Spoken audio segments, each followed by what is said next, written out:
Hey guys, Zach Calhoun here from CloudPano.com. Hope you're having a great day. I want to quickly touch base on something me and my sales team just went over. I think it's really important, so I want to share it with you guys. So, I hear this problem sometimes where folks, using CloudPano, they're selling virtual tours as a service, and they see these massive contracts. See you guys selling $10,000 contracts, $14,000 contracts, $18,000 contracts, and they're getting host and maintenance subscription fees, and they're wondering, well, I'm trying to sell virtual tours and I'm just hitting a brick wall. I heard the phrase, I'm hitting a brick wall. Interesting.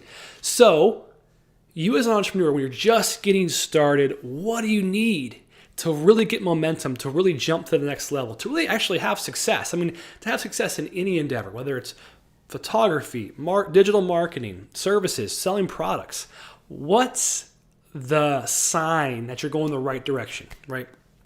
Well, there's really three things that make up a market, right? You have the niche, so the people you are serving. You have the problem, so something that there's either a place they're trying to go or a place that they are trying to avoid or trying to get away from. So they have a problem and a goal, so they're trying to go somewhere. Then you have a service in between, or you have a product in between it. It's those three things. Keep it really simple, guys, okay? I'm trying to help this specific person or this type of person. Typically, it can be a role. Like if they have a title, it's good because if you're prospecting on LinkedIn, you want to prospect a title, right? A business title in a certain area and demographic. So if you know the person and what their goal is, like what is success, what's measurable success for them, you want to help them get there.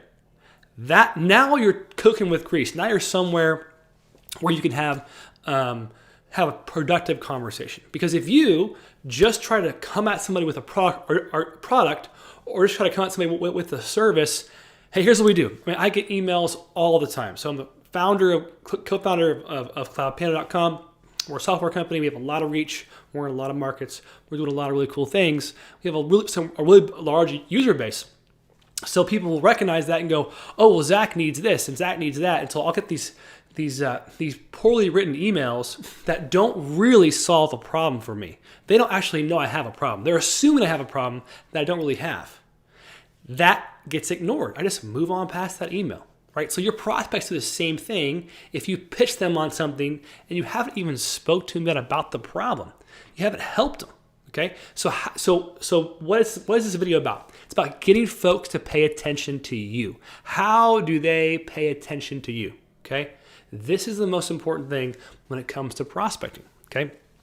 So how do we do that, right? The number one way, the easiest way, and really should just keeping things defaulting to simple. I heard the phrase the other day, default to simple. You need to keep things simple. Your prospects, your niche needs one thing, results. That's it. So if you can show results from their competitors, from their neighbor, from ancillary folks, even a little bit of results, get you enough rapport to get past the first initial objection, which is, does anybody else use this person or these people or this product? Does anybody else use it? Because I don't want to be the first one. This is like the biggest thing you need to overcome with your marketing material is you're not the first one. Okay, bro, I've been helping this guy and this girl and this brand, and they're all crushing it. Do you want to crush it too? Now, this can work at a very small scale and a very large scale. Let's do a small scale example first. Small scale. I'm in a business, I'm in a, what do they call those things? A town center, okay? Nothing but really cool small businesses, right? I'm knocking on doors, I'm walking in the door ice cold. My first objective of the day is to get someone to say yes to me for whatever price, even free, so that I can leverage that to the neighbor next door. Because if the ice cream shop's doing it, well, I'm going to consider it now, right?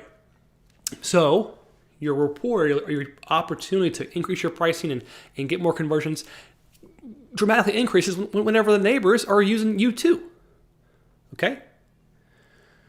That's a small scale example. Large scale example. Let's say hypothetically you sell a community college on a virtual tour service, for example. And they're like paying you $5,000 to $10,000 to do a campus tour or even do one business unit.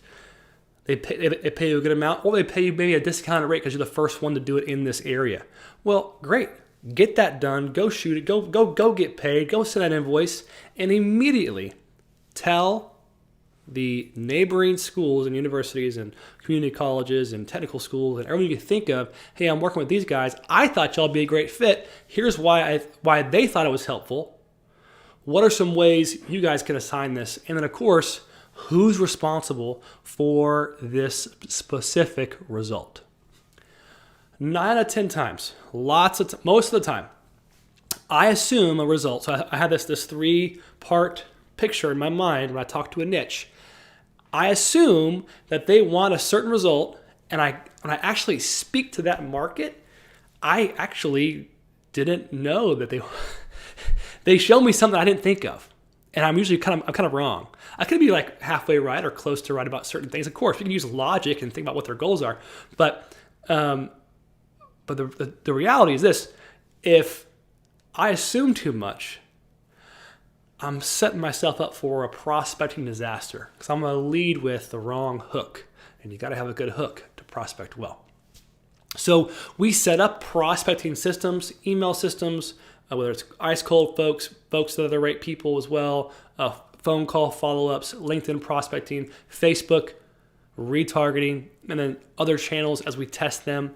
We set these things up in our business, and we've laid out that blueprint in a program called BTPS. You should check it out.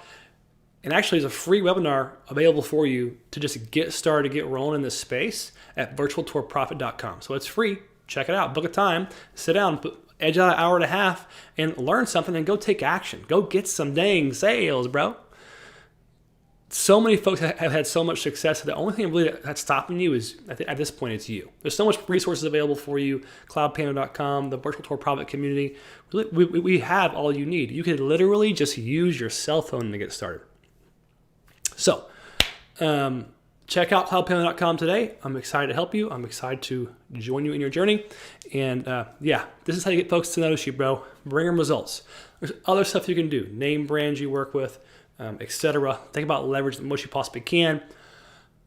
Go get results. And then present those results. Keep it simple, baby. Keeping it simple. All right? Of course, we can make it more complicated to layer on more cool stuff later on as well, too. All right. Zach Calhoun out. Love you guys. Join CloudPano today. Become a Pro Plus member. We got some really, really, really cool stuff coming. Big stuff coming. Pay attention. Like, subscribe, and you'll see it. Subscribe and like. Talk soon.